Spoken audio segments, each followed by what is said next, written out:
Hola, ¿cómo andan? Qué gusto saludarles a través de este medio. Hoy vamos a tocar un punto que para mi vida ha sido trascendental y es uno de los atributos de Dios. Ese atributo que de pronto causa mucha consternación en medio de todos aquellos que nos decimos ser cristianos. ¿Y qué no decir en aquellos que no tienen al Señor como esa fuerza, ese vigor y esa fortaleza? Sí, quiero hablarles de la ira de Dios y la justicia de Dios. Es un atributo que, así como el amor, que es tan importante, necesitamos nosotros también conocer, porque el amor sin disciplina es alcahuetería y la disciplina sin amor es un castigo. Luego, así como la moneda tiene dos caras, lo mismo acontece con este atributo, el amor de Dios, pero también su ira, el amor de Dios y la justicia de Dios. Entonces, permítanme, sin más preámbulo, hablarles, y les quiero invitar para esto a que vayamos a un pasaje de la Biblia en Deuteronomio, capítulo 32, versículos del 39 al 41.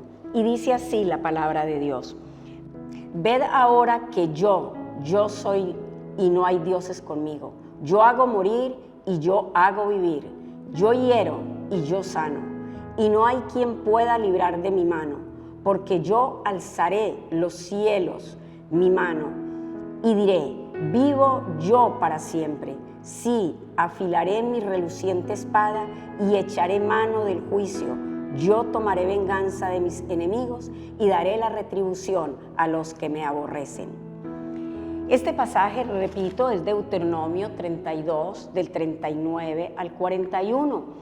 Y cuando lo leemos, muchos aseguran de la severidad de Dios y quieren impedir que esto acontezca.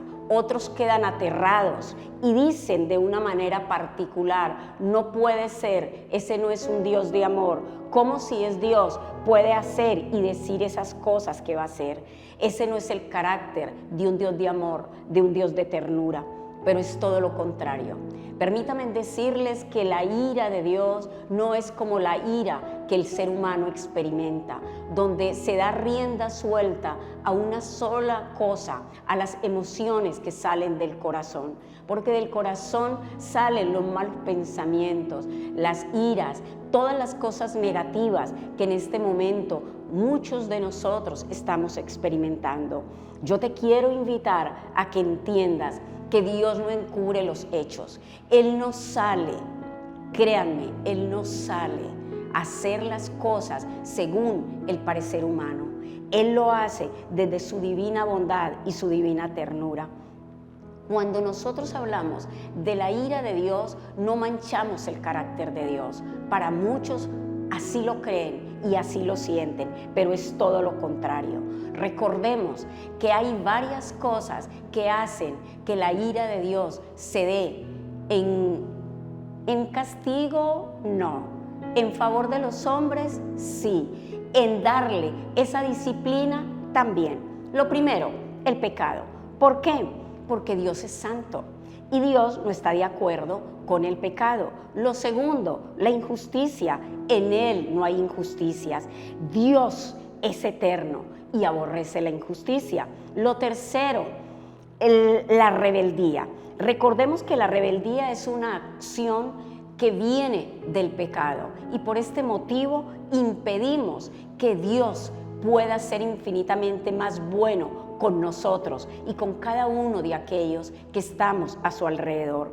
La rebeldía es otro detalle que Dios hace que nosotros tengamos en cuenta y que realmente veamos cómo Dios allí nos habla de esta verdad. Razón: la rebeldía va en contra de la autoridad de Dios, en contra de su soberanía. Y por eso este pasaje dice: ved que yo soy y no hay otros dioses conmigo. O sea, Él es Dios del universo, gobernador del mundo en pleno. Luego, quiero afirmarte que en este atributo de Dios no hay imperfección en Dios cuando hablamos de la ira de Dios. Ahora, hay pasajes extraordinarios que nos hablan de lo que implica este aspecto, y de esa manera particular nosotros tenemos que tener en cuenta que solo el Dios de amor, solo el Dios de ternura puede hacerlo. Y le quiero invitar a Romanos 1:18, que nos dice de la siguiente manera: porque la ira de Dios se revela desde el cielo contra la impiedad e injusticia de los hombres, que detienen con injusticia la verdad. Repito, porque la ira de Dios se revela desde el cielo contra toda impiedad e injusticia de los hombres que detienen con injusticia la verdad. Aquí hay dos aspectos muy extraordinarios, y en Romanos capítulo 8, que no nos vamos a detener allí, nos habla cómo somos llenos del Espíritu y cómo también a través de este hecho trascendental del Espíritu de Dios en nuestra vida nos muestra cómo la creación misma está sujeta a ser allí castigada y tiene que ser liberada, porque en Edén, en el Génesis 3, aparece cómo fue castigada por el pecado del hombre. Romanos 8, del 20 al 23. Pero bueno, hay un detalle trascendental donde Dios ejecutó juicios de una vez y de inmediato. Primero, cuando el hombre pecó en Edén, Adán y Eva fueron sacados de inmediato del Edén.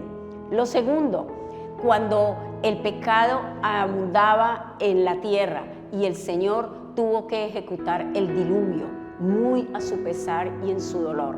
Él tuvo que ejecutar esto.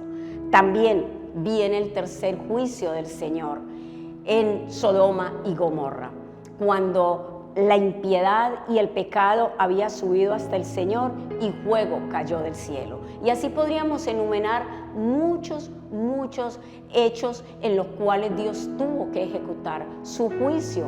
En algunos casos inmediato, en otros fue paciente y misericordioso y esperó, pero el hombre siguió su camino. Se hace necesario entonces que entendamos, para ir entendiendo más profundamente, que la ira de Dios es una perfección del carácter de Dios mismo. Y necesitamos con frecuencia pensar en esto. ¿Por qué razón? En primer lugar, porque nosotros miramos muchas veces el pecado de manera trivial. Lo pasamos por alto. Lo segundo, porque en nuestros corazones debe de haber un verdadero temor hacia Dios, no temor de miedo, porque Él es un Dios paciente y misericordioso, y hasta el día de hoy Él espera a que nosotros entendamos su ternura y su amor. Y en tercer lugar, porque nuestras almas, nuestro cuerpo, nuestra vida tiene que ser libre de esas ataduras que nos impiden dejar que Él accione con poder en medio de nosotros. Y de esa manera, si lo hacemos, vamos a ser libres de la ira de Dios. Ahora, un detalle muy importante como para ir concluyendo.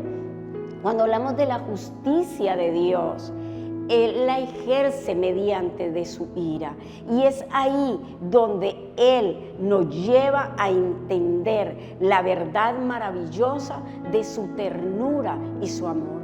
Algo que Dios resiste es el orgullo, la altivez. Dios resiste a los soberbios y da gracia a los humildes. El orgullo, el creer que nosotros podemos ser más que Dios y hacer las cosas según nuestro propio parecer. Y dice en la palabra de Dios: ¿quién podrá mantenerse, Señor, delante de ti? ¿Quién? Y es ahí donde tú y yo necesitamos ejercitarnos y ver esa libertad. Yo te quiero motivar a que en vez de sentir temor, desees fervientemente entender esta verdad. Mire, porque el gran Dios pudo haber destruido absolutamente todo a todos sus enemigos y hacer algo de nuevo. Pero no, Él amó. Y a pesar de que seamos ingratos, a pesar de que seamos infieles, su paciencia, su benignidad, su ternura y su insostenible bondad seguirán en medio de nuestras vidas. Y de manera particular necesitamos nosotros entender que la verdad de Dios es cierta en medio de nuestros corazones. Esto lo dice William Gurnall. Es necesario nosotros comprender de una manera particular que necesitamos de un Dios de amor, de un Dios de ternura y de un Dios de bendición. Y cuando miramos esto, entonces diremos, como dice Romanos 9:14, ¿qué pues diremos? ¿Que hay injusticia en Dios? En ninguna manera. Dios es un Dios justo, un Dios que nos da el pago y la retribución a lo que cada uno de nosotros necesitamos. No hay nada equivocado en Dios, solo necesitamos conocerlo. Recuerda lo que dice Deuteronomio 32:4. Él es la roca, cuya obra es perfecta, porque todos sus caminos son rectitud. Dios es verdad y no hay injusticia en Él. Luego, le invito a que usted medite esta verdad y que de manera particular entienda que el negar este atributo de Dios nos lleva a que ustedes y yo no veamos el panorama completo. Veamos solo una faceta, pero repito como lo dije al inicio, amor sin disciplina es alcahuetería. Amor sin disciplina no lleva a ningún lado. La disciplina en amor lleva a la excelencia, pero la disciplina sin amor trae castigo, confusión y caos. Yo le invito a que ame este atributo de Dios y que permita que Él sea el Rey, Señor de su vida, y que de manera particular le diga a Él: te amo, te necesito, sin ti nada puedo hacer. Dios les bendiga ricamente.